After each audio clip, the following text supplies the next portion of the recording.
We are back. Let's go. Let's get into it, We are back, like, as if it hasn't been a month. Day 2 of our Berserk week.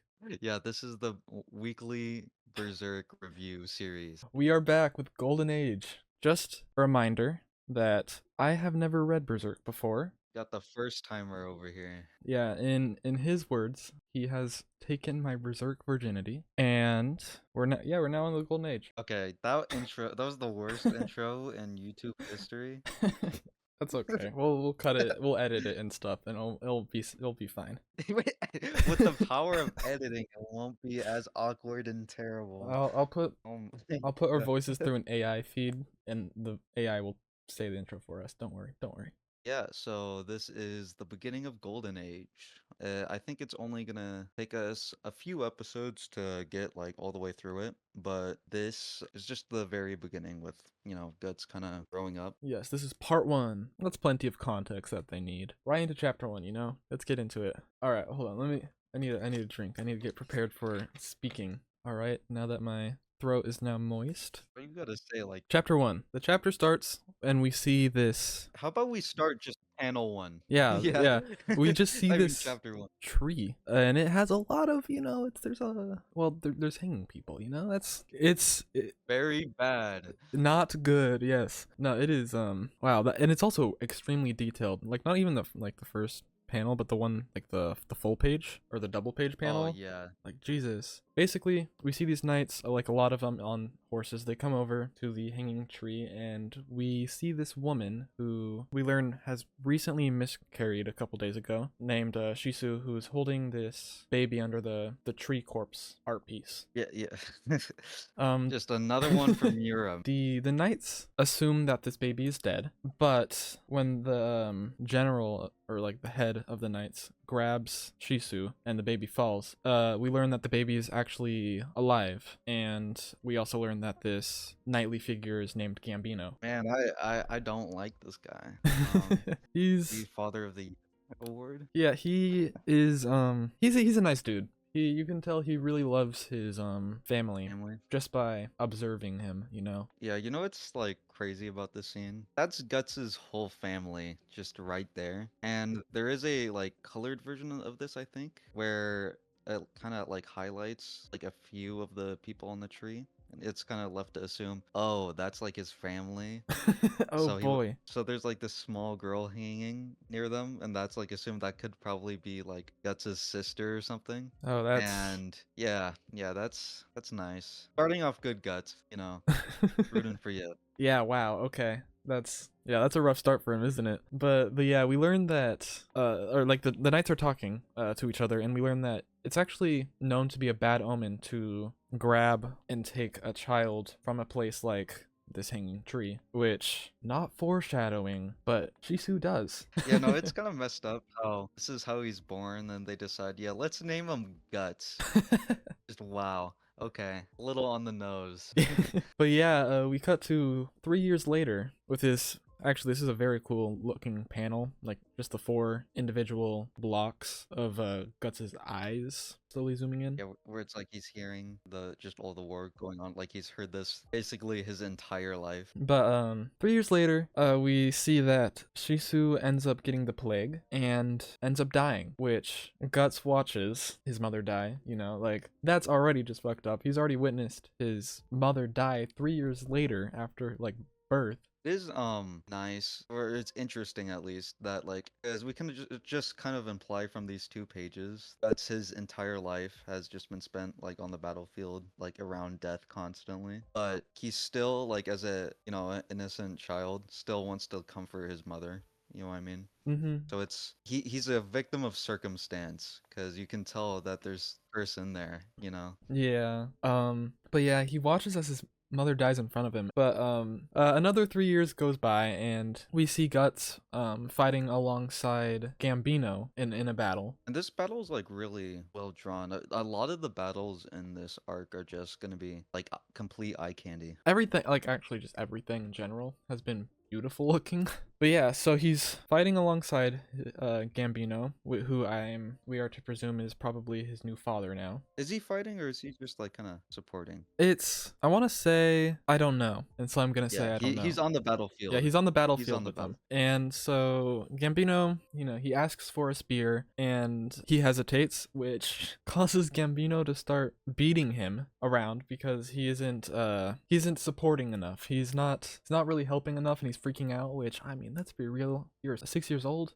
I would probably freak out too. But Gambino's a father of a year, and so abuse is the correct fatherly thing to do in that situation. He definitely doesn't want to take care of Guts. No, Like, it seems pretty very clear. forward, like he Yeah. just has to. We then cut to see Gambino and Guts home at camp, and they are training together, or like sparring. Gambino gives Guts like a sword that is way too big for him. It's massive for him, and so I mean, obviously he's gonna struggle. Like that's fair. I'm just gonna, not only are you gonna 1v1 a kid, but you're gonna give him a sword way too big for him. It's like, wow, real good victory, buddy. Someone does suggest, hey, maybe a smaller sword for Guts. Maybe we should give him a smaller sword. And I think it's funny because Guts is like, he screams no, which I mean, he's always wielded a massive ass sword. Has he ever used a small sword before?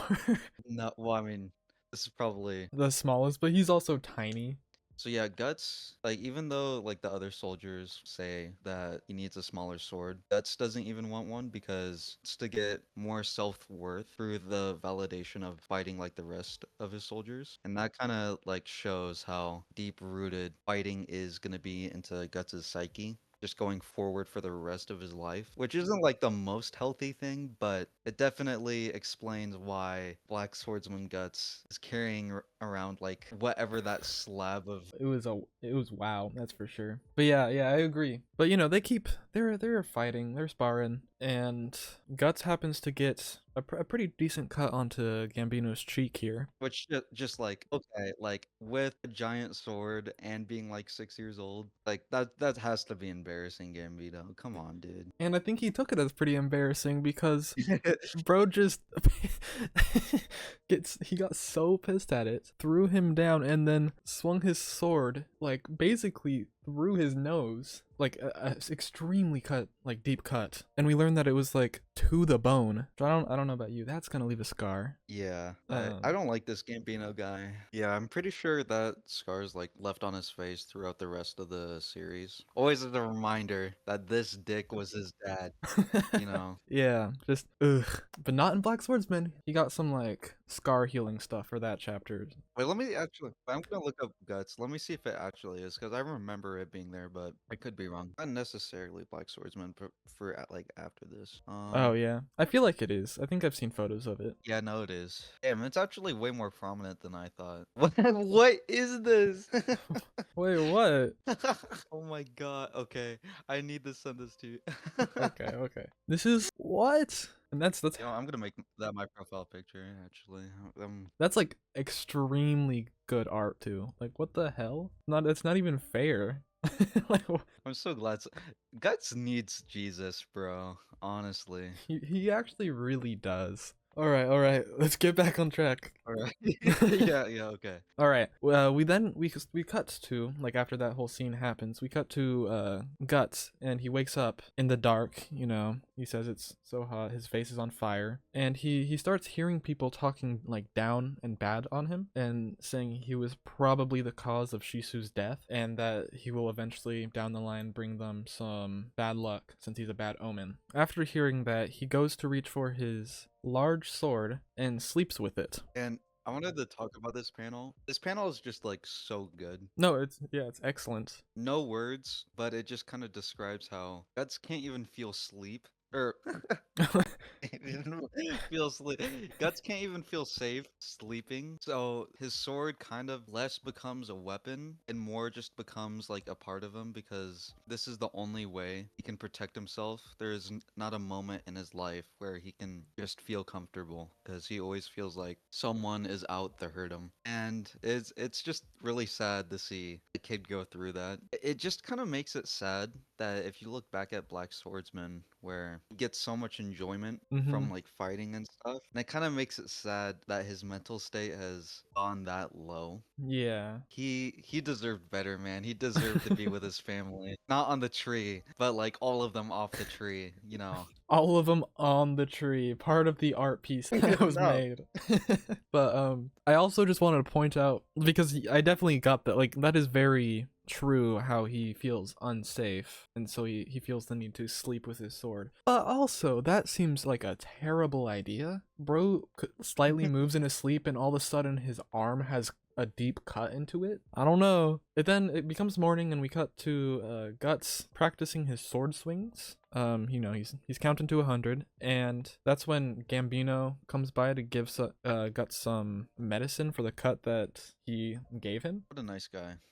But it's interesting because Guts proceeds to thank him as Gambino walks off, like almost growing some slight trust. He sees him as his dad, you know? Mm-hmm. And with abusive relationships, I think Guts is just trying to see any good in, you know, his father as he can. And even though Gambino has like absolutely none, he definitely just did this because the soldiers were calling him a dick for doing this to his Yeah. own kid, almost chopping his head off. I am not a big Gambino fan. That's justified, okay? That there shouldn't be anyone who's truly a Gambino fan. Otherwise, I just I, want to talk to you. I'm not a big fan of Gambino fans. I think that should be a red flag. Yeah, no, yeah. But we cut again. We're gonna like a lot of Oh wait, before we cut, I was just gonna say the panel where Guts sits on the log, dude. mm-hmm. That's so like cute, dude. Oh my Oh yeah, the lord. little like cute expressions he makes. Cuts to like Guts torturing an apostle. This is that guy. Yeah, this is the same dude. But yeah, we cut to 3 years later. Another jump cut between 3 years. That's like a lot of jump cuts as of recently for this chapter. We've had like 20. It feels like. Yeah, no, it's like every like other page, it's just another 3-year time jump. So now like dude's 9, and we cut to another battle with Guts and Gambino. And God, Yeah, no, damn it is. that art. This was before he went digital, isn't it? Like this is still before then. Way before. This is like either like the late 80s or the early 90s, I think. And no, yeah, he went digital way later. I think that's And this shit insane. is insane. Making this shit is you can like just stare into it and just like keep finding more and more details. I know. Like it's not only just like all the like soldiers really detailed for being so small, it's just like the architecture is just like insane, dude. I know. It's Like, like oh my god. I'm jealous. I'm jealous of his talents. Yeah, so we get to see this scene of the door exploding open and the army moving on, and we get to see Guts start to fight a guy with just a guy, and it's like very dynamic for like a fight scene. I like how the sword goes through the panel. I know. Like it almost looks like he's gonna stab Guts that's in the panel below him. Yeah, no, that's true. I didn't even notice that, but yeah, that's sick actually. Yeah, actually, the more I look at this page, this is a nice page. But yeah, no, this fight scene, for just like a basic fight scene with just a normal dude and Guts being like young, it's extremely dynamic and like, I don't know the right wording for this, but well animated. It's not animated, but it feels that way to me. Paneled. Like, yeah, well paneled, but it feels animated to me. Like when I'm looking through it, like I could see this as a Yeah. animated fight scene, you know? Berserk, I don't know if we're getting there yet, but you can definitely feel like the genius of Miura. Mm-hmm. Just like in these panels where it's like, man, this guy is like makes some of the best comics or manga. Same thing. Like like even in these early chapters, it is insane what he can put out. Yeah, like after Guts finishes this dude, we get to witness a guy with like a mace, or like a double mace actually. He kind of looks like a walrus, but without the teeth. He's got like a stupid mouth thing. Yeah, that's true. I didn't. Yeah, wow. But yeah, a guy with a mace hits Guts and knocks him down, and then like basically the moment that Guts is basically defeated and is about to die, Gambino comes in, stabs him right through the neck, and proceeds to save Guts's life. Yes, man, I love this guy. Gambino, S tier. Call myself a Gambino fan. We cut back to the camp, where we see Guts getting paid for the kills that he has gotten. Then Guts goes up to Gambino and gives him the money because, Gambino has been taking care of him this entire time. Gambino was previously talking about how, well, we're giving you supplies to survive and stuff for free. You better start yada yada, how every parent does. Yeah, Get a job. yeah, it's time for Guts to get a job and live for himself at age 9 now. Yeah. So Guts basically gives the money to Gambino because for just taking care of him, I suppose. Yeah, basically Gambino's just taking money from Guts that is rightfully his, but Yeah. because I'm your dad and I help you out so much, like, okay, sure, it wasn't completely Shisu, and then Guts had to live for himself while you abused him, but okay. Yeah. We don't. Gambino's still S tier, okay? Is he? Is he still S? You want to keep that? Like, No, hold that actually, opinion? I'm not. I actually won't. Guts, after giving him the money, Guts starts to walk off and get some rest in his tent. Which is where. Oh no, yeah, continue, Yeah, continue. I'm.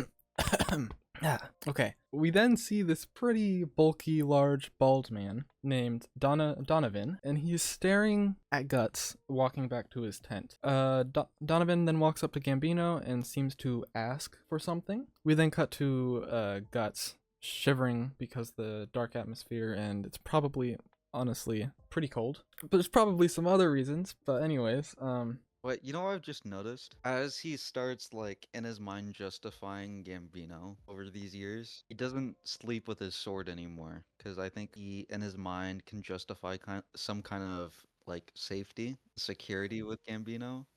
Which, yeah, makes this a lot worse. yeah, what happened?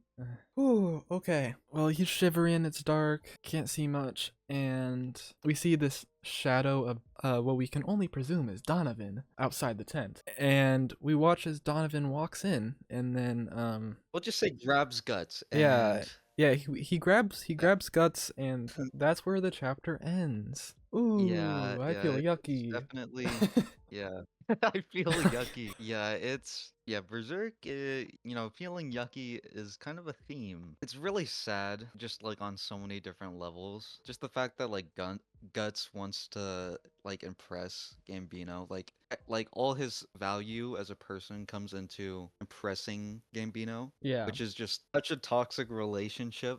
And it's like, this is his dad. Yeah. Man, you could not have picked a worse one. And just, yeah, no sympathy for Gambino at all. Just None. like absolute, complete asshole. But I think this is the best chapter in Berserk so far. Like as of the first 8 and then this 9th chapter. Yes, at least in my opinion. Like, I completely agree. Actually, you'll see my opinions over time for the Black Swordsman change because my eyes have opened. yeah, it's interesting because the paneling in Black Swordsman, it was very like 80s kind of horror-esque, kind of cheesy. Mm-hmm. Now it just kind of doesn't feel that way, and it feels more like an action manga.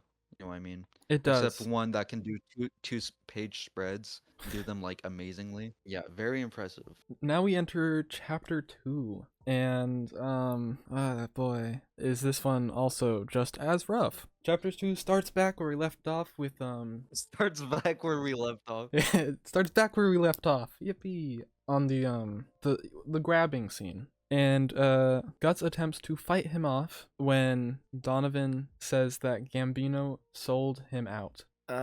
After a little bit of fighting, we then cut to the morning where it was clear that something happened. I don't know if I'm not. I feel wrong about saying the actual words, so I'm not gonna. But yeah, the messed up parts. Well, of course, everything's messed up about this scene, but you could see him reaching for his sword, and he couldn't grab it with. yeah.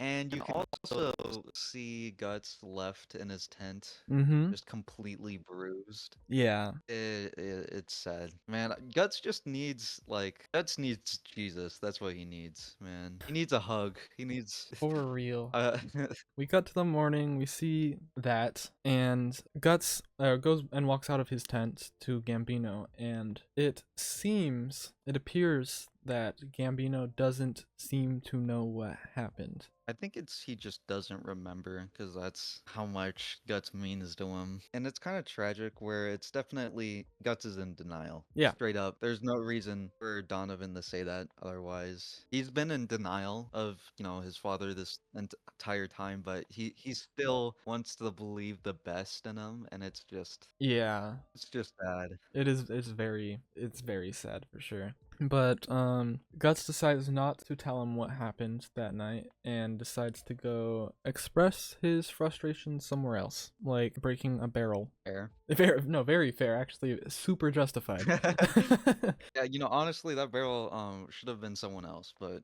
look at that. Yeah. We cut to another battle that has taken place. It has like a lot of pretty cool action panels. Like here's another like full page one that I think is really cool with all the horses. But Donovan, he like runs off to go chase after someone and gets like kind of isolated from the rest of the group. He then gets shot in the back with an arrow. Oh no. By who could we have guessed? Guts. Look at him taking action. Guts takes a sword and he just kind of begs Donovan to tell him that Gambino did it again. Because he's still in denial. And before he can say it, he just stabs his sword through his throat. So another good thing to be added to Guts's trauma.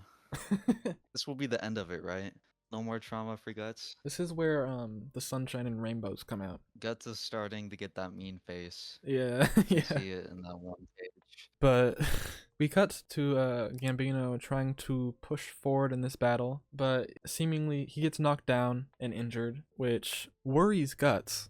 What's really sad about this is Guts goes to comfort him just like he comforted his mother. It's like, oh, don't give Gambino this. Why do you love him, Guts? Yeah, but we cut to Gambino in a bed and he's missing like half of his leg, but he will no longer be able to fight again. Boo-hoo. Gambino says some things that makes Guts feel terrible for what happened to Gambino. Kind of like it's weird because all this is making Gambino sound like he was a pretty decent human being to Guts, or at least in Guts' head, because he's tried justifying it so hard. He needs a dad. We cut 2 years later and we see another battle where Guts ends up being able to kill the enemy general. Pretty easily. Yeah, no, like, I don't know why he was a general. I mean, I guess Guts has lived on battle, but it's more like Guts is a beast. He then, like, after the battle's done, he then runs over to Gambino, excited, like, extremely. He looks, like, quite excited to tell him that he killed the general. And we see Gambino taking care of a dog, and Gambino looks like a happy fella. It seems like he likes the dog more than he does Guts, and that's just like, wow. It's interesting because what it's trying to tell us, the vibe of Gambino is different, because when Guts shows the money saying he could buy Gambino like woman and wine and stuff, Gambino declines that and asks for meat for his dog. But when Guts says, "Oh," Gambino gets pissed off at him and then hits him with his cane. And then, not only that, proceeds to kick his dog. So just for anyone confused, he is still not a good person. He's still a terrible human being. But Guts, he walks away and he's quite frustrated, and he starts to take out his anger, break things with his sword. He decides to go get some rest while trying not to think about what Gambino did to him. We see Guts, he starts to wake up, and we see Gambino. Something very similar happens. We see Gambino towering over Guts while he's sleeping, and then attempts to murder Guts, which, poor Guts, this is happening too much to him. This is upsetting. Don't worry, his trauma will be over right after this, right? But Gambino starts blaming him for Shisu's death and his lost leg, because to Gambino, Guts is the devil's child. Gambino wishes that Guts died at the tree with his mother and I guess his other family. The fighting then resumes as Gambino mentions that he did in fact sell out Guts to Donovan, Which he only said that so he could hurt him. and that is where the chapter ends. You can see like Guts crying as well. It's a very I get it, Guts. I understand. But do you get it? Do you understand? But yeah, It's sad. There'll be a lot of sad stuff in this arc, as you could tell. Already, bro. Like already we're like 2 chapters in, and it already has like more emotional weight than all of Black Swordsman. Yeah. More than a lot of shows, honestly, already, which is kind of crazy. But we shall continue to chapter 3, where it starts with Guts stabbing the neck of Gambino, and Gambino dies. Thank Christ. Yeah, thank God he is now an orphan, which in some Yeah, terms would be a not bad all. thing, but in this case, Yeah. Oh my God. There has never been a dad that deserves death more than this guy, dude. Oh my God. I'm kind of glad that with males like getting, assaulted and stuff like that, it's not very much like shown yeah. in any kind of media. And it's a giant problem that people just kind of overlook. Mm-hmm. And I like how even however many years ago this was written, showing that even like Guts, who is this like big strong guy, can be a victim and how it can still emotionally just completely damage him. Mm-hmm. And I respect Berserk a lot for that. Yeah, no, that's true. That's a good point. I forget that this came out like forever ago, and it has some pretty modern takes on that sort of stuff, which I do think that's really cool. But yeah, so chapter 3 starts with Gambino being killed by Guts, and a lamp falls over during this and starts to burn up the tent. But Guts starts freaking out because he murdered his father figure, and It's crazy to me how these soldier guys, they immediately try to attack him, and it's like, you have seen this guy abuse this kid his entire life, I and you're gonna know. side with Gambino? Oh my God. But yeah, they notice the tent's on fire. They come rushing. They see that Guts killed Gambino, and they attempt to chase down and kill Guts for that. Guts gets on a horse and starts to run away on it. They chase him out of the camp and shoot an arrow like right through like his back through the chest, and this causes Guts to fall off the horse and he falls down a cliff. He falls down and he hits the ground with like I want to say it's like a small layer of water. But we see this, like, look at this shot of Oh my God. this is Kiss kind of stuff right here, like Jesus. But he gets up, starts walking off, and ends up getting attacked by some wolves. By the way, he is very injured. When I first read this, I thought he was gonna get like raised by the wolves. That is a funny point because I thought so too. But no, they're just also out to get him. That's all. But he ends up, he slaughters a few fairly well, and then the rest runs away as Guts ends up passing out. Some guys, some mercenaries come over and they find him laying passed out on the floor and decide to take him in. Nice people in the Berserk world. Oh my God. Isn't that crazy? But while he's asleep, he imagines Gambino and him together happy. It could have happened. Yeah, but 4 years go by again. Wow, we're hitting again different numbers besides 3 years. I don't even know how old he would be right now. I can't keep track. I lost track a while ago. But it starts again, like all the rest, with another battle going on. They break into the castle, and Guts gets faced with this opponent that looks, it's Onion Man. Yeah, from Dark Souls, that is straight up just Onion Man. Yeah. Sigmir or whatever his name was in canon. But he blocks the path and threatens whoever would try to fight him to pass. Guts, he walks up in front to fight Onion Man. Challenges him basically, which then Onion Man, I don't even know his actual name. I just wrote Onion Man in my notes. Bazuzo. Bazuzo. Oh, okay. We're gonna call him. I'll mix it up. You mixed it up a little bit. Okay, so Bazuzo, he makes fun of Guts because he's kind of like compared to the rest, he's more runty. He's a kid. He's a kid, which Guts just proceeds to do a full-on like football sprint directly at him, and then swings right at him, which clashes with Onion Man's axe, and it cuts into it. Guts then goes down and attacks his side, which cuts directly through his armor and into his side. Like that must have been a really strong sword or something, because I was about to say, like, not only his sword, but like the strength to do that. I know, just right? on your own, dude. After this happens, we get to see the classic black swordsman. With the eye. Yeah, the black face and the white eye. I didn't even notice that. Yeah, what I liked about this fight was that it was Guts. He's not a good fighter just because he's like strong and he like trains. He's Mhm. a good fighter because he uses better tactics than his opponents. And you actually, it's not like Miura doesn't have to tell you that he's good in battle, you get to see it without dialogue. It's like show don't tell. All the fights with Guts are great I want more show don't tell in television. I'm tired in of, anime. and especially in anime. Oh my god. I can tell that this dude over here, the main character of the story, happens to be the best fighter in the world. It's so much it's so much cheaper to just like describe someone and just have a still image slightly moving across the screen. But yeah, so we end the chapter with Guts slicing the sword through the top of Onion Man's head, gets the Glenn treatment, eye pops out, and yeah, the chapter ends. You can tell though, like even like what 4 years later, he definitely has less emotions, and that's not just a product of him being a teenager. He is just maybe a little dead inside. I think that could be justified. Wow, we're breezing through this actually. We're starting to breeze through this. Chapter 4. We start with seeing Onion Man on the floor. He's dead. And after he kills Onion Man, you know, they push on and fight. We then cut to a man who, dare I say, he looks eerily like Griffith from Black Swordsman. Yeah, no, he's certainly a gracious looking fellow. But we see Griffith and the team retreat because, or they said the castle was done for. I guess retreat's not the correct word, but not engage in the fight. The battle's over and Guts gets his money's worth for killing the guy, and then he gets approached by a man who wants to recruit him. But the knight touches him, which freaks out Guts, and Guts shoves the knight away, which, I mean, after what he's been through, it makes perfect sense why he would not like touch. And the Black Swordsman, he also still hated when people touched him, so it's, yeah, poor Guts. But I think it's funny because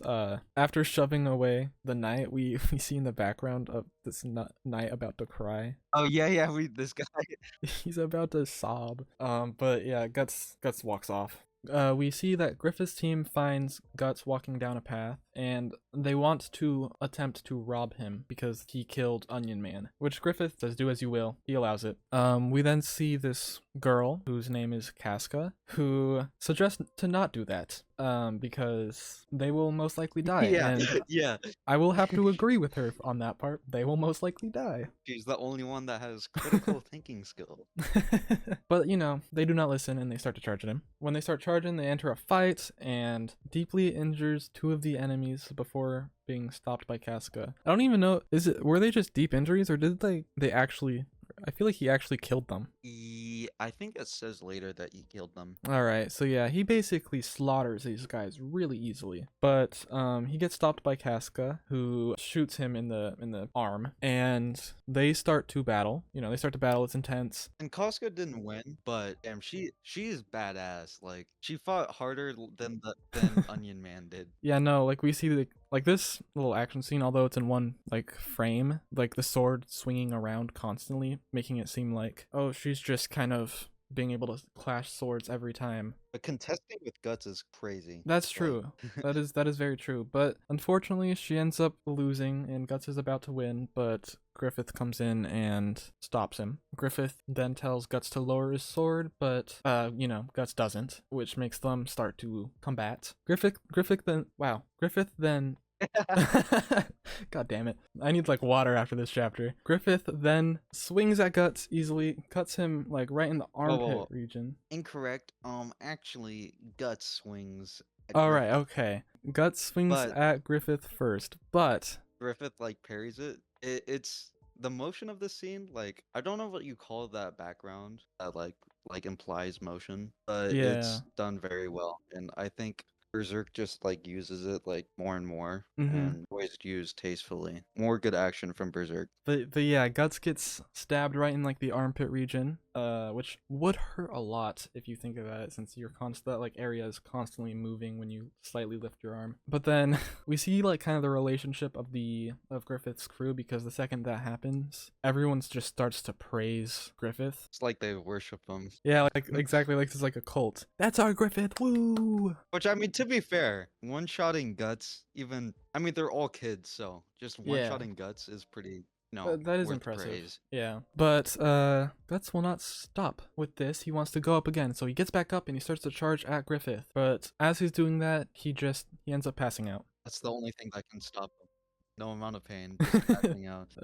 And the chapter ends with a close up on Griffith's face towering over Guts. But yeah, another good chapter. They've all been they've all been hits. No misses at all. I mean, I don't even have like any real like criticisms so far. You know what I mean? Like it's Yeah. moving like very fast, but it keeps it interesting. You mentioned this, I think. Well, I don't remember if it was included in the last video, but you did mention this. But the chapters get progressively shorter, but maintain the same or not, if not more information than the last. Like there are some chapters that are really short, but they give so much to the table. Yeah, yeah, so much more said in these short chapters than like the long drawn out chapters of Black Swordsman. Yeah, And we say that like shitting on Black Swordsman, but Black Swordsman was still good, it was. you It know. was pretty good. But this has been pretty fire so far. This has no all of it. Before we continue with chapter 5, I'm gonna grab myself a drink. So I Okay. can properly talk because I'm noticing my lips are getting slightly dry, and that's why I can't say Griffith properly. All right, you ready for chapter 5? Yeah, I think I'm ready. And immediately before we start, we get this first page to this chapter that like shows Guts and Griffith, and immediately like just like character design wise, I just love it because you see like Griffith, who is this like smooth, angelic guy, white is his color, and then you see Guts, he has a whole bunch of like cuts and stuff. His hair is super spiky. He's a mean looking dude. I'll go into like later. Hopefully, I'll remember to bring it up again. But Yeah. I love that kind of character design for these two characters, especially because we know that Griffith's going to become the main villain eventually. Yeah. All right. So this chapter starts with Guts being put into like a nightmare sequence where he is getting chased down by Donovan, and asking Gambino to save him. Gambino, unfortunately, in his dream, cannot save him because Guts is holding his leg that got chopped off. It cuts back to Gambino and it shows that him and Shisu are dead by Guts. Guts ends up getting captured by Donovan, and it looks like something we've seen in a previous chapter might happen, but all that stuff vanishes as it seems like he calms down since Casca is on him. Okay, before we get into that, for the dream sequence, I think it kind of means the main theme of it is that Guts feels guilty. I think he is feeding into the idea that he's some kind of curse, that it was his fault his mom got sick and he killed his dad. And even though it was self-defense, he still thinks that he like murdered his dad and it's, his fault. And that's just like, you see that attitude a lot when people are just in abusive relationships where they just like blame themselves and just feel guilt. It's sad. Yeah, so Casca is just laying on top of him while he is passed out in his dream. And then Guts wakes up inside of Griffith's camp, and in a tent of Griffith's camp specifically. And so he goes and he walks out, and we notice that everyone in Griffith's camp is really young. And then he pans over and he sees Casca. So she goes up to Griffith and they're having an argument. Yeah. And Griffith tries to comfort her and she leaves mad, runs up to Guts. And just bam, right where he was injured. We then get told by this woman that one of the reasons Casca is so pissed at Guts. Oh, okay. Okay. I thought this too. That is not a woman. That is a man. That's a man. Judo, not Casca. Yeah, but no, the other. Judo. Okay. Yeah, that's a guy. It fooled me. Yeah, it fooled me too. Okay. All right. Okay. So this man tells Guts that the reason Casca is pissed at him is because one of the reasons is because she had to like warm him up for the time that he was knocked out because it's a woman's duty. Which fair for Casca. I mean, that she's mad. Yeah. Right. Okay. Yeah. Because it's like she's probably like she's one of the most badass ones out of all of them. And fair that she feels like even through all that, she just still has to prove herself, even to Griffith. Yeah. I guess it's if he makes an order, they all submit. He is the boss, and they all like respect him. So what he says goes. Griffith then walks up to Guts, and they introduce each other. Griffith then asks Guts to follow him somewhere. We cut to a few members of the group wondering what will happen to Guts. Like, these are basically the main group of characters. It's going to be like an ensemble. And I will say, Pippin is the best one. I love Pippin. I love Pippin. Pippin is the best Berserk character. Like, look at that face, bro. He is so I love him. Look at that like stoic, like smoldering face he's got. He's so humble. I know. We cut back to Griffith and learn that he is a part of, and actually the leader of, the Band of the Hawks, which is known to be like the best mercenary group around. Even though they're just kids. Even though they're just kids, Griffith takes Guts to this like mountaintop area in the distance while we see Casca secretly following them both. He tells Guts that the reason he kept him alive was because he wants him. Okay, this is the start of the debate where it's like, is Griffith gay?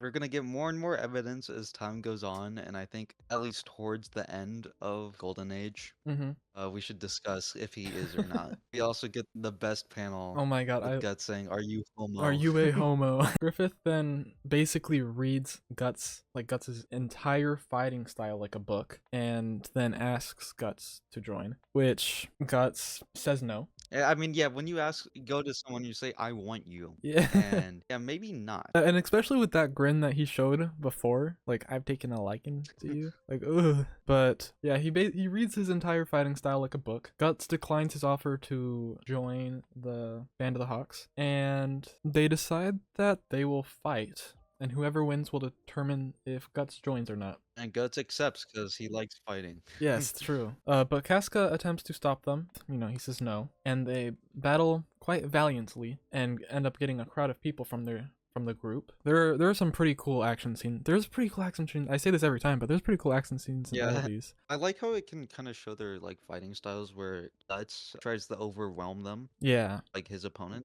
But Griffith is just completely like nothing and like phase him. So he just goes full on defense and just like parries all of his attacks. And it's not like, how anime usually have it where it's just, I'm gonna parry all your attacks like swiping my arm. It's actually showing him like moving his sword along his and stuff. It's very well paneled. But we see that Griffith ends up taking the like a clear lead from Guts and slashes like kind of through Guts, and then even on top of that, overpowering Guts in that way, he jumps onto his sword, which is straight up like flex on him. Like that's something I would see in like Pirates of the Caribbean. Like, but Griffith grabs his sword, points it at Guts' neck, but then Guts ends up biting onto Griffith's sword. Like, what a play from Guts right there. This shows how they fight so well, because it's just like Griffith is just like defense, like I'm just gonna jump on your sword and just like not even like pretending like I don't even think I'm cool. I'm gonna like point my sword at you. Then Guts is just over here like complete like a street brawler. He's like, yeah, I'm gonna bite your sword. But yeah, he bites onto the sword, and that is where the chapter ends. You know what I noticed too? That's just like bites things in battle. And Black Swordsman, when he just like bites his sword, and uses it to slash.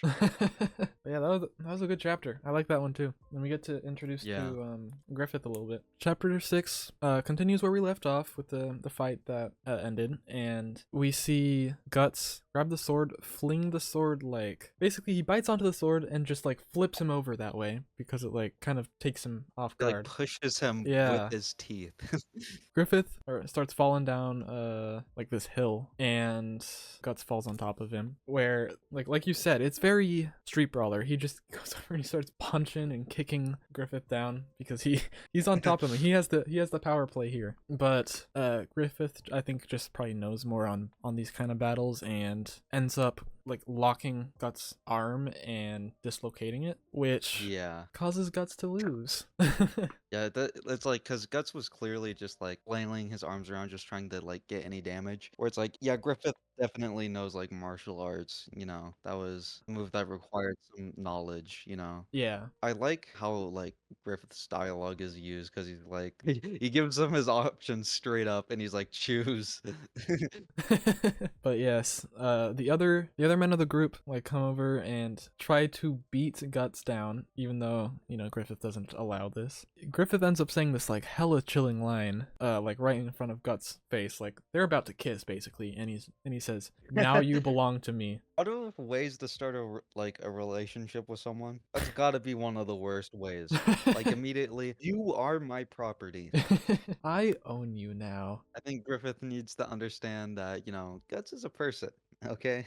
But, Casca has been watching this like the whole time. Yeah. And you kind of get the impression that she's jealous and she wants Griffith to want Casca like he does Guts. Yes, you can definitely see that because as she storms away and saying that Griffith has never said that to anybody else before, I would also be a little jealous. Well, I mean, I would be more concerned. But we cut to Guts waking up like upset that he lost and that his shoulder got dislocated. He also mentions he says, "What the hell is he?" And he's like pretty creeped out by Griffith, like that innocent grin ear to ear like Yeah. some little kid. That is a terrifying face right there. We then cut to a scene of like a group of people outside of Guts' tent thinking about killing him when Guts is asleep. Yeah, like that hasn't happened in Guts' career. But Casca then comes by and stops them as Guts is preparing to go battle with them and probably kill them all. Casca stops them and they don't end up killing Guts. And then Guts walks out and tells Casca that he owes her one. And Casca gets upset at him and storms away. So moody. Yeah, she really is though.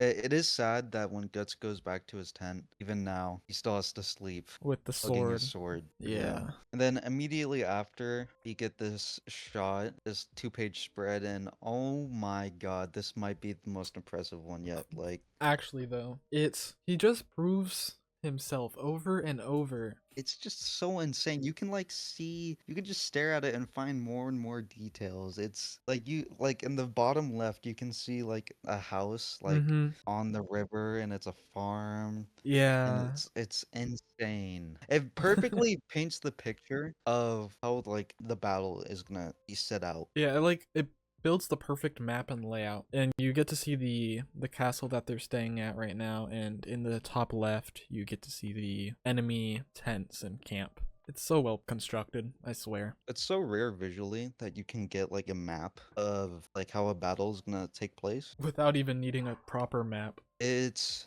kind of insane. But we learn that the Band of the Hawks are making a plan to attack the camp. Guts gets assigned to be the rear guard, which Casca mentions, no, it's dangerous work, but also an important duty. He's not just doing this in order to test him. Griffith trusts the Laos. It's weird that he already put so much faith and trust into Guts because the rear guard is a important and hard duty to have. But they go along with their plan. They ride off into a river to keep them low and hidden with the wind and the water hiding their noise. Guts is like impressed because of how much things have been taken into account for this to happen. And it seems that all of the Band of the Hawks has complete trust into Griffith. As they go along their plan, we see this dude just chilling on this log, staring out into the forest, supposedly keeping watch. And then all of a sudden, an entire army appears right in front of the man because their plan worked so well. It's very like Game of Thrones looking, even though this came out before. But yeah, so they start making their way through the camp, killing and burning things down as they go. Griffith and the group finish the job, and they start to make their grand escape. But some of the knights start to follow along to try to capture and kill them, which means Guts gets to be put into play for this battle. He has a purpose in this battle as rear guard, and that is where the chapter ends. They really keep like cutting close to the end of the battle. Bam, we're not going to show you the rest. That's Yeah. the next chapter. All right, so the chapter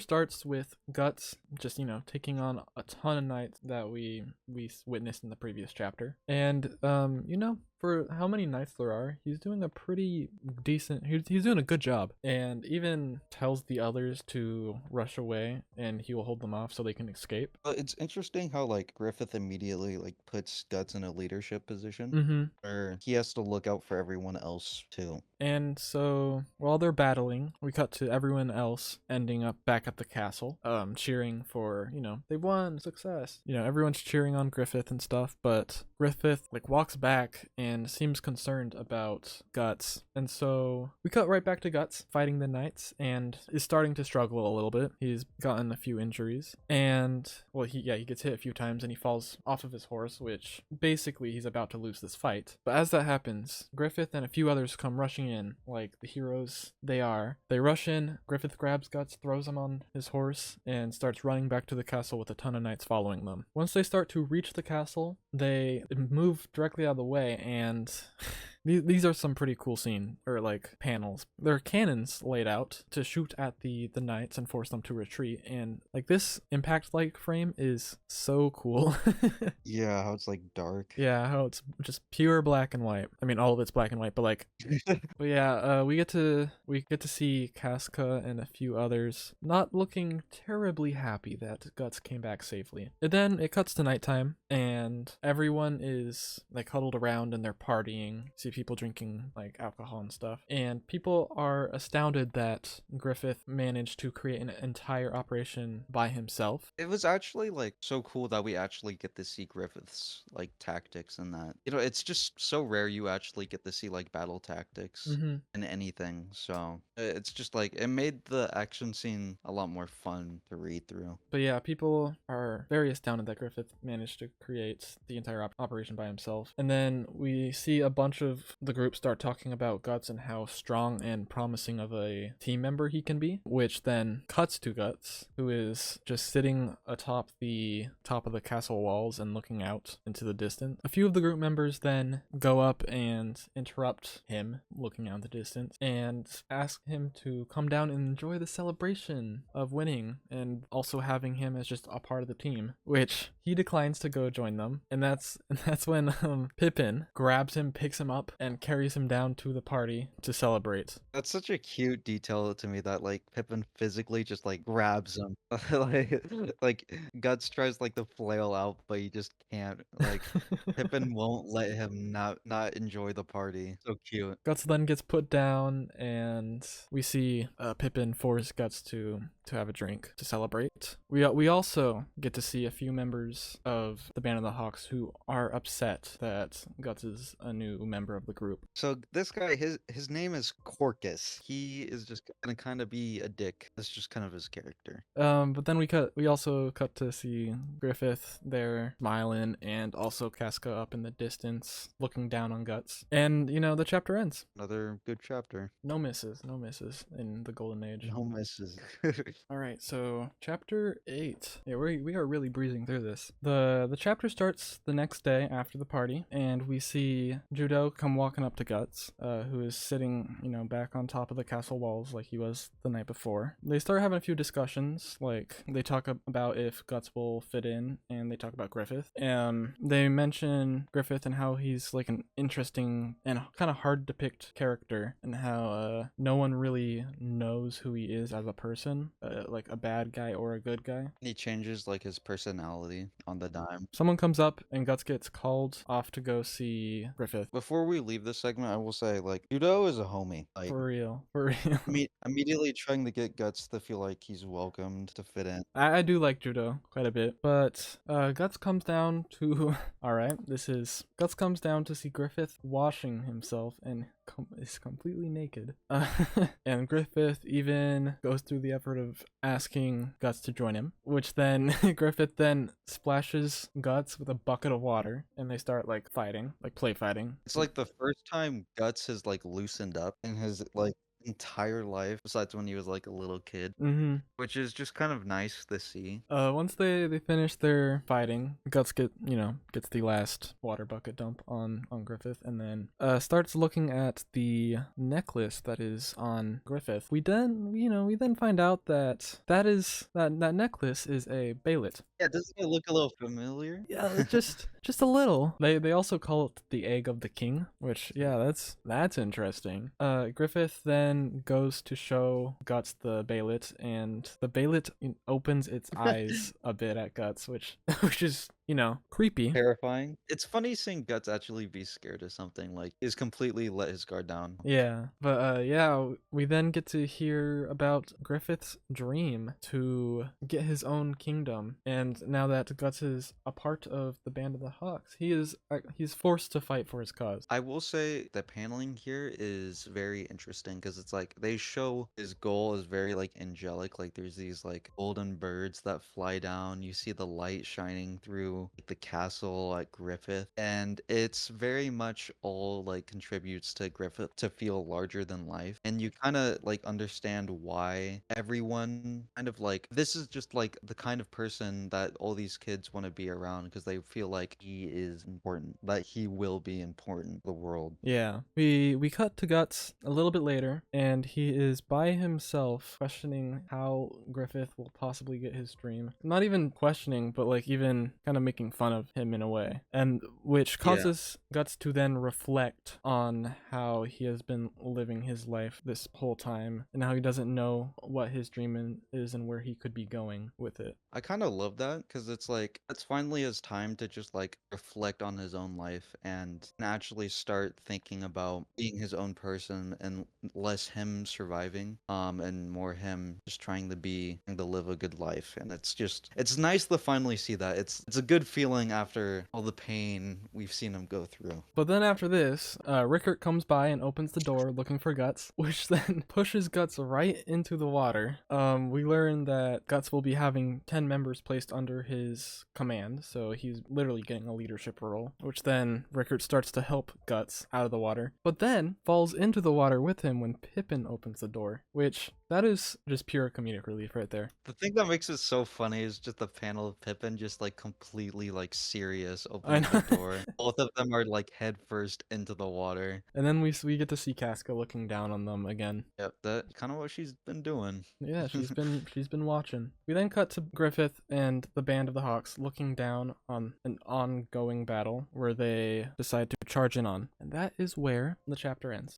Chapter 9. Okay, so the first 2 pages, they are very interesting because they both are kind of here to represent two big themes of Berserk, Mhm. and that's number 1, casualty, and number 2, fighting for the future. So the first page says, in this world is the destiny of mankind controlled by some transcendental entity or law? Is it like the hand of God hovering above? At least it is true that man has no control even over his own will. It definitely gets brought up later, but they hinted at it in Black Swordsman, where casualty is just this kind of the dark forces of this world like have influence, and what happens is all according to like their plan. But this second page is also just really good. Like this page represents Berserk really well in my opinion. It says, man takes up the sword in order to shield the small wound in his heart, sustained in a far off time beyond remembrance. Man wields that sword so that he may die smiling in some far off time beyond perception. That is It's just poetic. kind of, I was about to say, that is some poetry right there. Like, translation did Mura well. I don't know if it always does him well, but damn, um, that is some poetry. and also just this panel too. With holding the sword. Beautiful. I honestly think this is one of the best panels in Berserk, at least to me. Yeah. So basically, like, what, at least my interpretation of what it's trying to mean. So, what I think it means is it means that hypothetically, we all take up the sword in order to protect us from the past, from all the hardships that we faced, from the trauma, all of that. That's when people hypothetically take up the sword and they wield the sword because people always want to fight for their own future. You know, everyone's working towards something, whether that be for tomorrow or whether that be for like years from now. And even though we defend ourselves from the past and we, you know, fight for the future, I think it's kind of trying to say that the most important time is the present. And I don't think a lot of characters in Berserk think about the present, except for Guts, which is a big difference between like Griffith, who definitely fights for the future. But yeah, a really good panel that it took me a few tries. Got like 5 minutes worth of it out. That is But not it true. but it was well worded. He's lying. It was well worded in the end, okay? We cut back to the war taking place from the last chapter, and we also get some insight that it has been 100 years of this same war. As the battle that's going on is looking kind of dire, people are being slaughtered left and right, we see Guts come rushing in and take the focus on a big chunk of the enemies, which allows the rest of the band of the Hawks to come rushing in to help aid in the battle, which ends up making the enemies retreat. But we cut back to the castle and we see a like kind of, it's like a change in how, like in Guts' emotions and how he talks with his soldiers. He seems more welcoming, if that makes sense. He sees them as his men, Yeah. know, like his friends. and it's like, Guts has friends finally. Oh my god. But yeah, we get to see his like change of emotions, especially from the previous battles and whatnot, and people he's interacted with, and even they're even like hyping him up like for that win and his play. They love him. Yeah, Yeah. they're like fangirling over him, like, oh, it's. I mean, if I was in that situation, I would fangirl too. We then see Casca come ask Guts to follow her into the inside of the castle, and we also learn that they are both notoriously known to just yell at each other and fight with each other, which we get to see in like the next frames where Casca literally starts yelling at him about how he didn't follow through with the original plan and that he went on his and acted on his own. This seems to be a reoccurring thing. She starts insulting him, saying things like "you're just a mad dog," which like kind of pisses off Guts, and he like grabs her arm right when Griffith walks in. I will say for that like just small scene, I love how that character development where Guts has gone to a point in his life where he's not just surviving. It was kind of like that hinted at that in the last chapter. Yeah. But he is straight up his own person now. And the fact that he's offended when someone calls him, you know, just like you're some mad dog, you don't care about anyone besides yourself, and it actually offends him. That is such like such good character development, man. Yeah, no, yeah, I agree. But yeah, so Griffith walks right on in on them fighting, and Griffith says he'll have a talk with Guts, and Casca says that he's being way too soft on him. He's always way too soft on Guts. And as Casca starts walking out, Orcus is standing on the side of the wall, trying to get approval from her to allow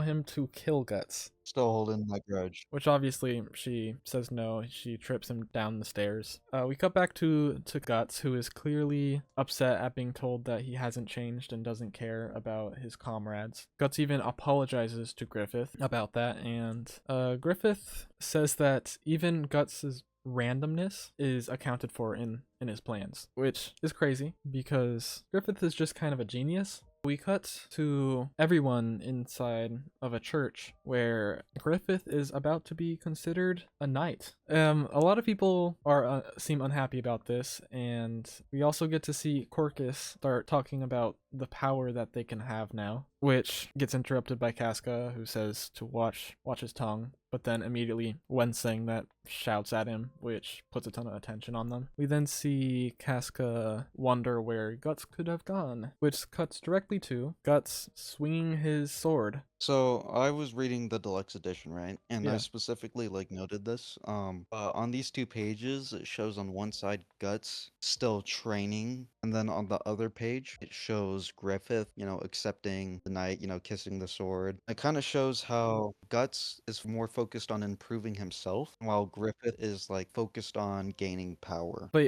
yeah, then we get to see the chapter end with Guts laying on a tree. Chapter 10 starts off with some recap on the bailet that Griffith has, as well as his dreams. We cut to Griffith on a horse grasping the bailet necklace while in battle, and we see a soldier come by to report that Guts and his soldiers are facing what seems to be an incredible soldier. We learn that the soldier's name, or what they think the name is, or who they think it is Nosferatu Zod, who has killed thousands of soldiers, as well as he seems to come back when someone reports him as dead, and he's also considered immortal. Yeah, that's a lot. Zod's just awesome, and he has a very, very funny name. But we cut to Guts being furious that like some of his soldiers won't let him go into the building alone because none of his other soldiers have actually come out of the building. Finally, people are like, there's a group of people that care enough about Guts to keep him out of harm's way. I know. Like, thank God. But we see one soldier comes out of the building, and he's like half torn up. He's basically dead, and he's like yelling "Captain," and then dies in Guts' arms. He also says Zod's name, so it's confirmed that Zod is the bad guy. This is when Guts is fed up. He's had enough. He decides that he will enter that building alone and no one's allowed to follow him. As Guts gets into the building, he walks through this hallway that's filled with tons of torn up corpses, and he sees Zod, who has stabbed multiple men and has a bunch of dead corpses in the background. I really think that this was a really successful like piece of horror. I It's definitely very agree. disturbing. I kind of had to like take a few glances back at these panels because like it is actually very successful and it's very cool. But seeing all these men killed gets Guts very angry, and he goes to attack when he is kind of forced to parry a strike from Zod, and also the corpses that happen to be onto Zod's sword. This causes him to fly back because of how strong Zod happens to be, and that's where the chapter ends. It's almost like he's some kind of demon. I mean, I guess they don't really have knowledge of demons or anything at this time, but how can you mistake him for like a human? Look at that dude. That's no ordinary person. Maybe. What's that? You probably. I don't know if this is how it is on the Berserk wiki or something. Mm-hmm. But I think people consider this Zod's human form, and Oh. it's like, in what metric? The chapter starts back at the fight. Guts seems scared and gets beaten around a bit. He realizes he's like really unable to get another swing in against Zod because he's just too powerful. And not another man has been able to stop Zod's sword for this long in 50 years. So the fact that Guts has already been able to do that that's extremely impressive. But we see Guts noticing that Zod's power is literally inhuman. That's not normal at all. But he also recognizes that since he was able to parry the previous strike, he notices that his sword is evenly matched with Zod's. Guts then goes for a chance to strike at him, and Guts does in fact he gets the strike and gets a massive cut right on Zod, which happens to, I don't know if this was this chapter or next chapter, but he says something around the lines of, I got my blood boiling now, and he literally turns into a massive monster, and that's when the chapter ends. He does say, yeah, you're the first human drive a sword this deep into my body in these past 300 years of slaughter. Damn, that goes hard. But chapter 12 starts with this beast, Zod, towering over Guts. Damn, the new page is just like, yeah, no, it's just that's just insane. art. Put that up in in like a museum, like come on. But Zod is just towering over Guts, and Guts is genuinely terrified. I think this is one of the few panels where Guts is actually like scared. Yeah, no, it's saying it was enormous, it was terror itself. Like he is terrified. But yeah, this is where he says, this is great, so long ago I'd forgotten the feeling of blood boiling. But Zod says he has been wondering why he has been alive these past 300 years, and that maybe Guts could be the reason why, to come across an enemy like Guts. They start to fight again, and Zod says, do not disappoint me. I've been alive this long, do not disappoint. Guts is like dumbfounded that monsters like these even exist, and then Guts gets beaten around like a shit ton, and he's losing bad, and he almost gets torn like apart. Yeah, he gets like some strikes in, but they don't do anything. No, they're worthless strikes. Yeah, so he's about to get torn apart. He's about to be dead when Griffith and his army comes in and starts shooting Zod with a ton of arrows. Obviously, it doesn't do anything. Like the Griffith's entire army is like stunned to see this massive beast that Zod is, which causes them to like hesitate and continuing to shoot. But Griffith then demands to shoot more, which happens to also do nothing to Zod. Zod then becomes furious that his battle with Guts is being interrupted and being ruined. In fact, he says, I won't have this. No one may defile this battle. I won't have this. And then he instantly, like in that instant, crushes and kills like multiple men nearby him. Jesus Christ, that 2-page. Like, yeah, damn. no, it's like Jesus. The art is so good. I'm sorry. It's sorry. just keep mentioning it. No. It just gives us reason to chuck these images on screen, okay? They are fire, bro. They are so good. Griffith then tells Casca to make everyone withdraw while Griffith goes to get Guts. When Griffith goes and grabs onto Guts, Guts is obviously, like, he is super upset that Griffith is coming to save him. But we see Zod coming back to attack Guts again, and he says, where are you going? Your heart's still beating. And then the chapter ends. Like, this is... good fight. It is. I do really like Zod after this fight, too. And it's not like the Count in Black Swordsman where bro just talked the entire time. This feels, like, pretty good. Chapter 13 starts with Zod, who is now towering over both Griffith and Guts. Guts, which makes Casca scream Griffith's name. Griffith and Guts, they coordinate a plan to go opposite directions at Zod, causing Guts to fall to the floor because he is injured, and Griffith goes the other direction, which allows him to cut off Zod's entire arm. Now that is impressive. Like, Guts couldn't get any proper swings in when in his beast form, so that is good job, Griffith. Some soldiers are cheering Griffith on when Casca yells for Griffith to watch out. Griffith looks behind him and he sees Zod's tail, like, just straight up smacking him, hitting him hard, and he goes flying into a pillar and, like, gets knocked out. I do find it funny that he takes his own arm and hits. Like, I laughed out loud when I saw that. And then after that, he goes straight for Griffith to, take him out. But he sees that Griffith holds a necklace, and that necklace is the Balet. Foreshadowing incoming. Zod is, like, shocked that he has that, and he mentions, like, the God Hand again, which we haven't heard since Black Swordsman. So he says the egg of the king, a cub like him with the crimson Balet, the God Hand. So first of all, it's called the egg of the king, but he punches a hole through the ceiling, and he says he's gonna keep our battle on hold for now. So he gives a word of warning. If you can be said to be a true friend of this man, then take heed. When his ambition collapses, death will pay you a visit, a death you can never escape. Oh, heavy foreshadowing, because we already know that Griffith is going to turn into Femto and become a member of the God Hand. We can also kind of assume that the Balet's for him. But it's interesting how, like, there's a prophecy that, like, all these apostles know that, like, when his ambition collapses, death will pay you a visit. So heavy foreshadowing. Golden Age is not trying to hide the fact that Griffith is gonna turn into a member of the God Hand, but I don't think I can add any more without, like, spoiling anything. Guts is clearly, like, processing what he said, and, like, death? You mean I'm gonna die? Which then we see Casca run straight to Griffith, kind of, yelling his name. And then when Guts goes to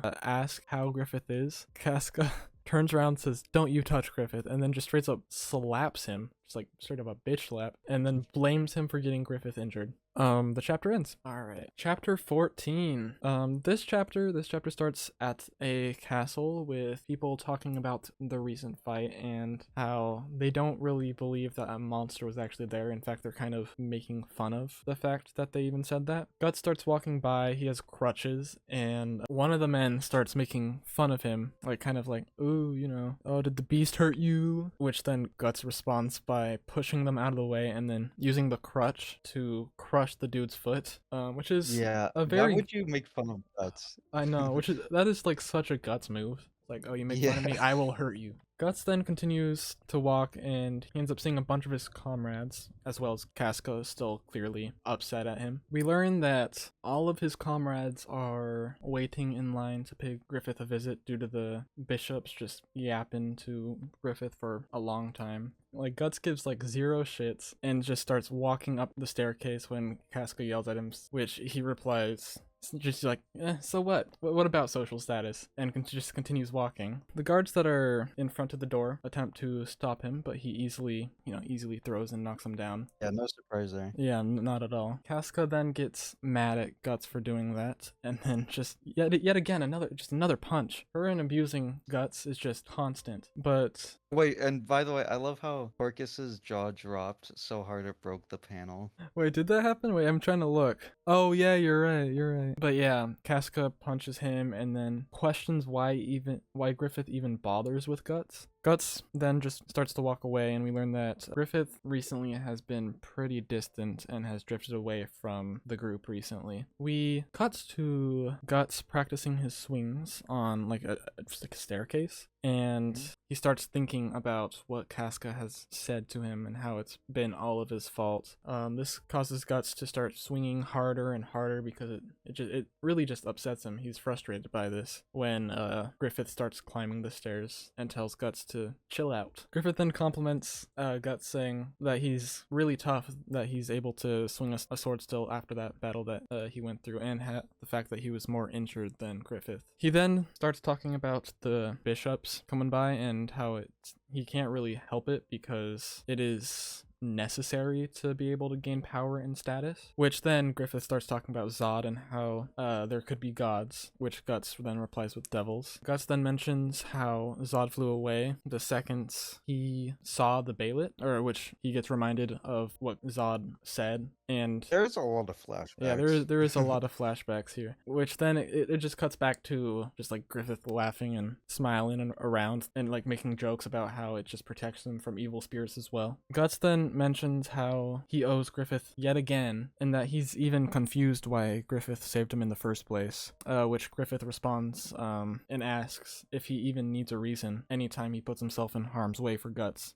which is when the chapter ends. My personal interpretation of Griffith saying that is because he wants to keep saving Guts because he actually like truly cares about him enough to put Guts above his dream, because he almost like he was risking his life. So even if he's not going to admit that Guts is just as important as his dream, I feel like deep down he kind of feels that way. No, I agree. But we are on chapter 15 now, and so this chapter starts with Guts going to reply to the previous comment that Griffith made last chapter, but he gets interrupted by the king asking if Griffith's injuries have been healed. We get to see Griffith bow, and he tells Guts to, but Guts gets yelled at by the count, or the king's brother, and then the king tells him to stand and mentions his brother, as well as congratulates the band of Hawks for the win in the battle. While we see the king start to reminisce about previous battles he had, we get to see this girl hiding behind a pillar, and we get to learn that that girl is the king's daughter, Charlotte. And as soon as Griffith hears that, yeah, you see something click in his literally brain. second one, he starts hitting on her. Like, yeah, no, it's second one, it's like, oh, you tripped, but I caught you. Yeah. Yeah, the king, tells Charlotte to follow, and she trips, Griffith catches her super smoothly, looks into her eyes, and she blushes. Clearly, he knows what he's doing. He understands. He knows the mission. But he gets slapped by the Count Julius for touching her, which, Guts, he gets mad at, when Griffith stops Guts and then apologizes to Julius with that Jesus. smile. That is terrifying. Yeah, that is that devilish grin. Yeah, that is the look of, yeah, you're not gonna survive. But yeah, it kind of freaks Julius out a little bit. The king tells them to continue walking, and the princess and Griffith exchange glances of love, which you see Guts kind of smiling at. He's happy. Or I think he's like laughing to himself. Yeah, I can see you, Griffith. You sly dog. We cut to Count Julius, overhearing some of the ladies talk about how Griffith could be made a new count, and how they talk about how he is much better than all the other aristocrats. And how he's prettier than them. Yeah, prettier than them. How he's just like the perfect being, basically. Which Julius gets pissed at and yells at them, calling them chirping sparrows. Then he sees Minister Foss, who talks about how the Band of the Hawks may become this year's King's Guard. I already said like how that one like shot was kind of Game of Thronesy. Not only is this like with politics and stuff kind of Game of Thronesy, but like these characters seem like they're straight out of Game of Thrones. But yeah, this hearing that the Band of the Hawks may become the King's Guard pisses off. This pisses off Julius, which Foss feeds into that and starts talking about how good the Band of Hawks really is, and kind of hyping them up a little bit like they're hype man, which that just fuels Julius's anger more, which allows Foss to suggest the idea of murdering Griffith during hunting that's coming up. Julius then he starts laughing and accepts this idea that Foss has given them, and he walks off, which we then cut to Guts laying on a rooftop pointing his sword at the sky, thinking about what Griffith said to him earlier. And what he said kind of gives almost kind of determination and determination basically to keep wielding his sword for Griffith's sake, as Griffith will for Guts' sake. And that's how that chapter ends. And it like gives him like he's laying on the roof, and it kind of reflects like when he was laying on the ground as a kid. Yeah. But he sits up from the ground, so I think that's kind of more him like now he feels like he has a purpose, which is nice. I agree. But yeah, chapter 16 starts with we see a bunch of aristocrats and counts just hunting. Julius catches eye of Griffith and he gets upset and looks back at this archer who they seem like they have a plan together. That archer is not slick. No, not at all. If you look at that face. But we cut to Guts, who is flanking the fox who was about to get away. It's funny how he's doing that because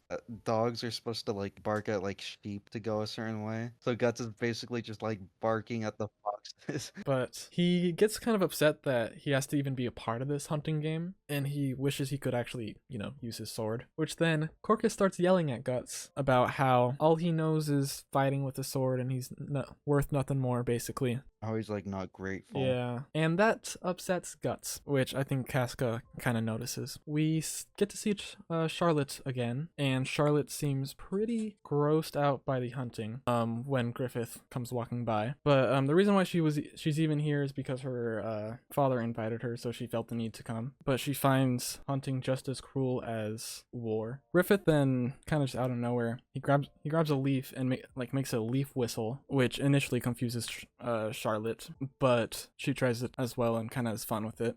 So W for Griffith again. We see Casca watching them, and she seems kind of jealous a little bit that Griffith is flirting with a woman that is not her. We then cuts back to Julius and the archer talking about killing Griffith when a boar comes flying behind Griffith and Charlotte, which makes her horse go sprinting forward. This causes Griffith to go chasing after her, which incredibly romantic. But Julius signals the archer to go attempt to make a shot on Griffith now that they have ran by themselves. Griffith then helps Charlotte's horse to stop, and they do a sweet little hug. He asks if she's all right, and she responds that she is. She's never had this rush before, but she's conquered her fear now. And this causes another moment of making her blush, so he is really laying heavy into the flirting with her for sure. And then, wha-bam! Griffith gets hit by an arrow right in the chest. Chapter ends, he's dead. We have saved the pain and suffering for what's to come. Thank you, Archer. Yeah, thank you. Thank you so much. Look at us, chapter 17 already. Yep. So, chapter 17 starts with Griffith being shot and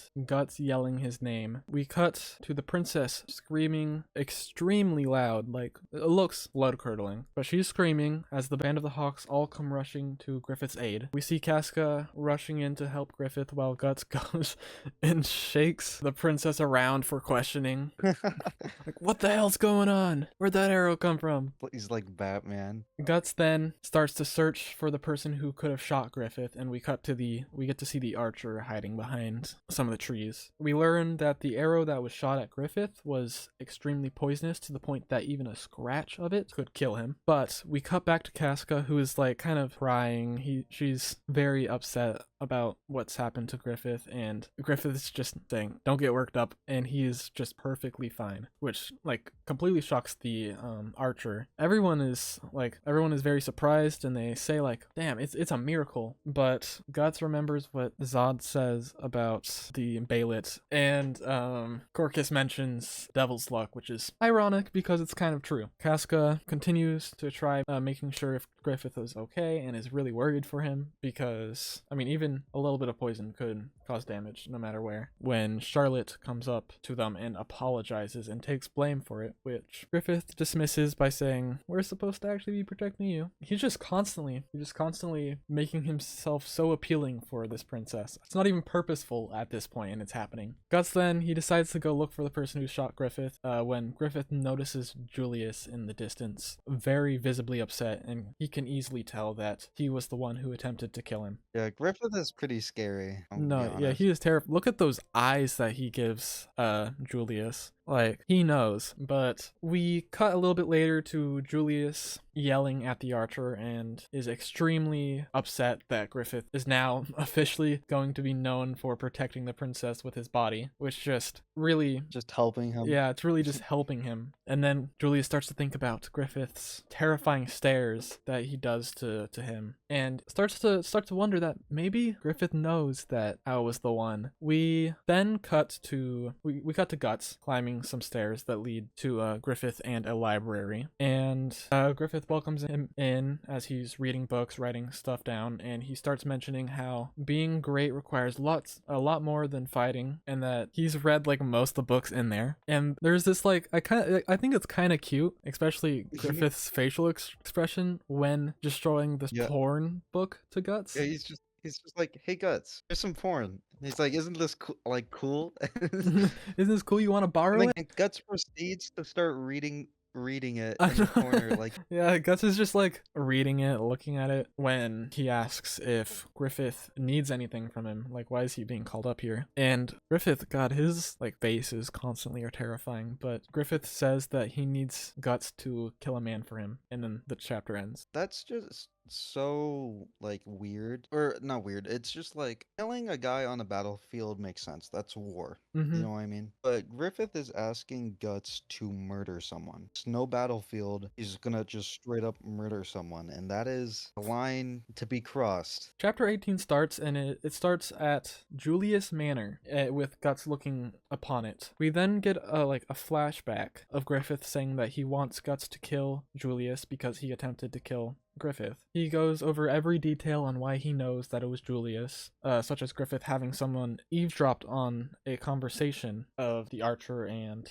Julius, as well as even finding like the place that they bought the poison from. He then mentions that to Guts that this is dirty work, and you just cannot fail it, and proceeds to ask if Guts is willing to do it, which Guts replies to him to just order him to do it like he always does. We then cut back to kind of the present, back at Julius Manor, where we see him climbing rooftops in search for Count Julius. He ends up finding Julius, sparring with a child who happens to be his son. And Julius is he's very aggressive and kind of abusive to his son. He's having a sword fight with his son and like abusing him at the same time. Isn't that a little familiar? Yeah, no, Julius is very aggressive and is like abusing his son and talks about how he is supposed to be the future of the White Dragon Knights. His son goes in for another swing, but it fails easily, which makes Julius call the spar for the night. Guts seeing this reminds him of Gambino and him fighting each other and kind of the abuse that happened through that. We get to see Hassan. I don't really know what is he like a butler?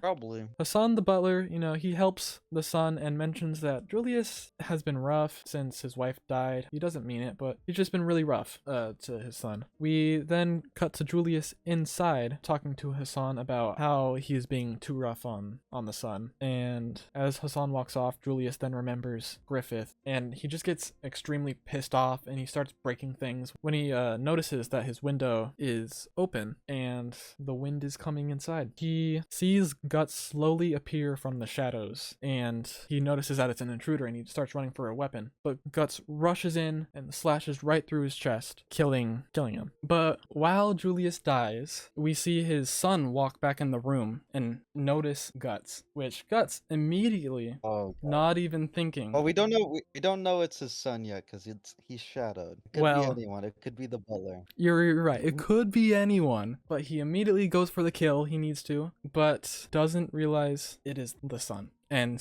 stabs right into his chest. And that is where the chapter ends. Great. How to give Guts more trauma. 101. This is what it is. Just how can just we fuel him of trauma? That's gotta hurt for him and for the son, obviously, because he's now stabbed through the chest, which is where chapter 19 brings us to. It's so funny how like Black Swordsman Guts was just like a super edgy guy, and then you just get like Guts and Golden Age. It's just like the most sympathetic character. Yeah, things happened to him through this time, Well, we continue with the next chapter with the son struggling to live and breathe. He's coughing up blood, and this definitely just gotta make gotta stir on the scene, huh? Yeah, gotta really rub it in. Yeah, rub it into Guts' face.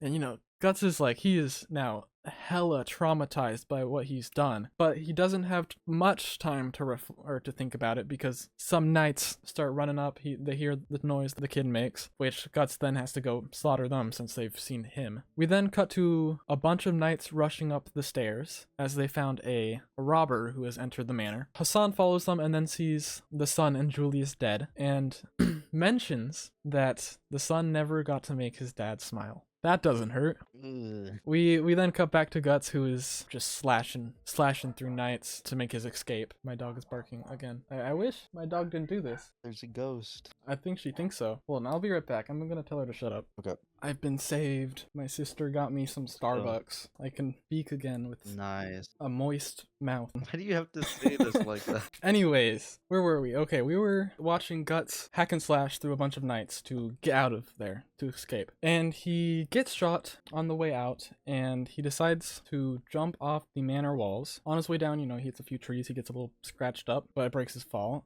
He then finds a sewer to hide in, and when he jumps in, he hits his head, causing him to get knocked out. He starts dreaming of fighting Gambino, and then we see Zod coming up from behind and just straight up murders Gambino, slicing his head off. Young Guts then yells at Zod to stop, but he then proceeds to get stabbed by him and falls right to the floor while Zod laughs maniacally. And we get a close-up. We zoom in onto Zod's face, and it is actually Guts, which immediately shows that he already has trauma of what just happened 2 seconds ago as he's preying upon himself. You can feel the guilt. Yeah.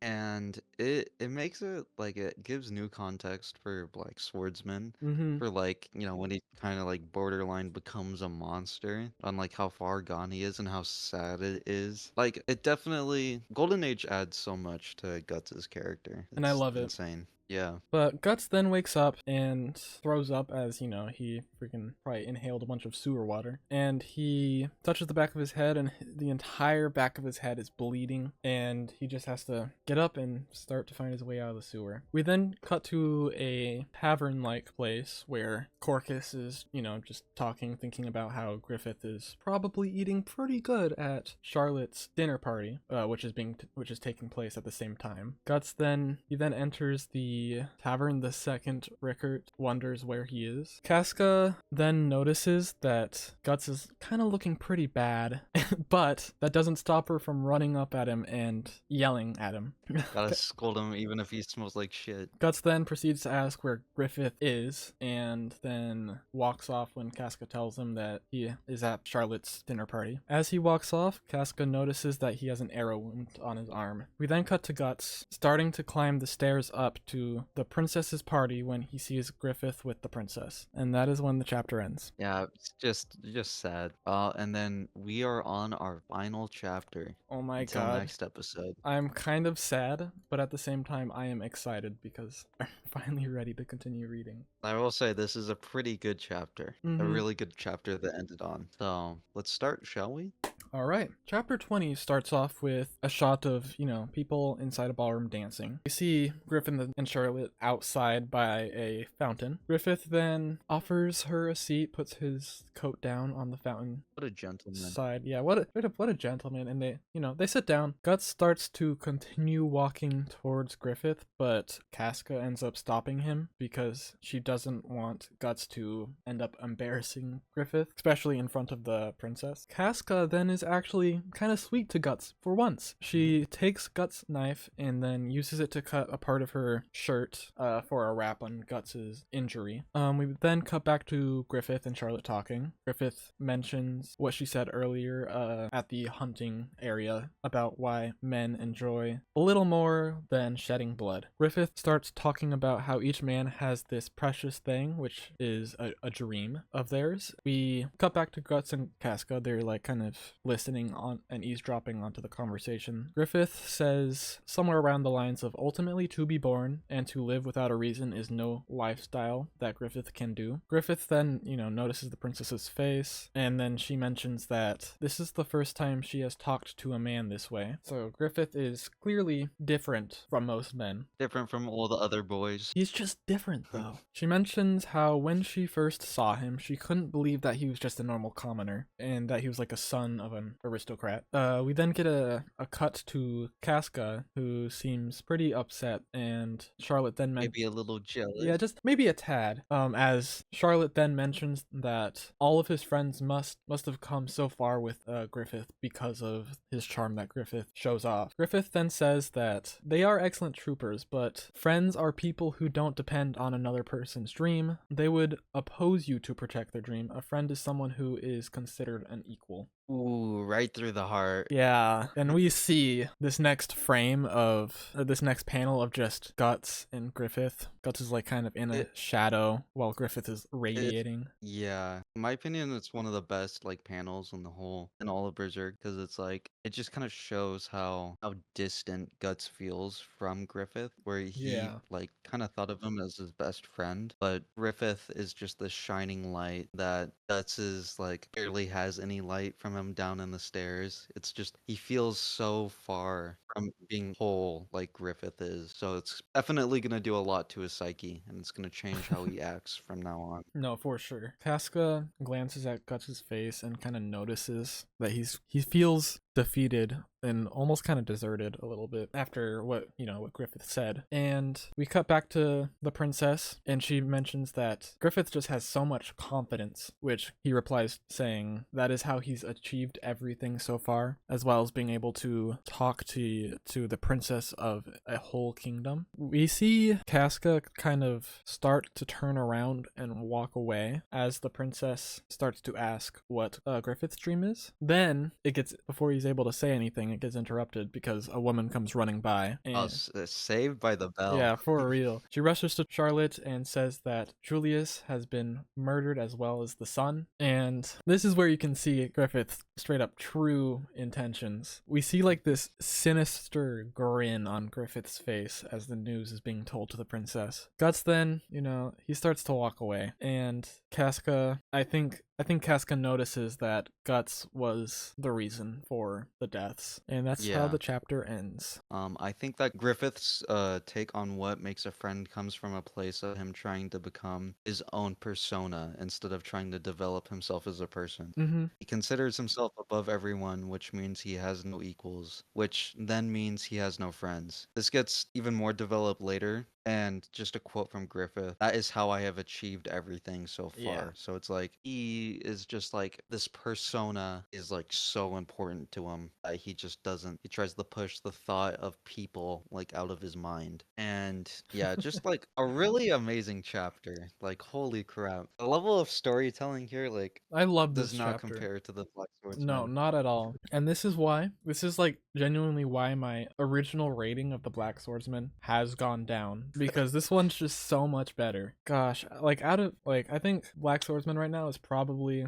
agree with you on like a 6. I think I remember you saying that. But God, so far Golden Age, it's like hitting a 9, could be close to a 10, honestly. I'm gonna give it a 9.5 right now. My reasoning is because, of course, like the storytelling is great. The pacing's great right now. I think there are better segments of Berserk coming up, and like my only criticism is that flashbacks are relied on just like a few too many times. Yeah, there was a lot, that's for sure. Yeah. But gosh, I think that compared to the previous arc, the pacing on this one was so much better. The amount of I feel like the amount of chapters is still probably around maybe a little bit more than all of the Black Swordsman, but the Black Swordsman felt so sluggish compared. Yeah. Like you said this. The pacing is rapid. Yeah, no, it is zoom in, and you said this at some point, but you just feel like it's just going faster and faster, and you just want to keep reading anyways. And that's how I felt when reading through it. I think it really started to pick up once it hit the I don't remember the chapter, but I want to say probably I'll say like maybe chapter what was it? Well, I'll find it real fast. Probably like chapter 9. But once it like hit that, I was just like prepared to keep reading, and I think I read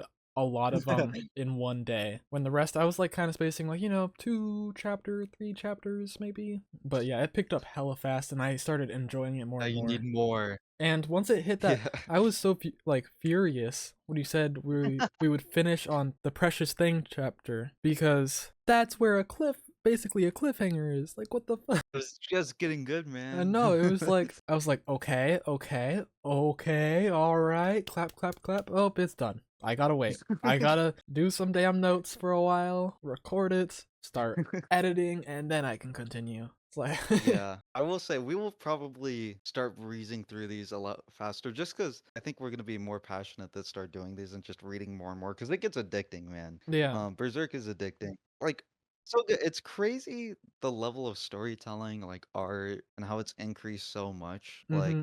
Like I told you before, like, I don't know if it was on the last episode, but I told you that I really think you would like this Yeah, you did say that. once we got the golden age, and yeah, I don't think that's gonna stop anytime soon. So Yeah, no, I am. We will definitely be pumping some of these out more, for sure, faster too. so sorry for the wait on this video. Actually, I can't even say a whole month.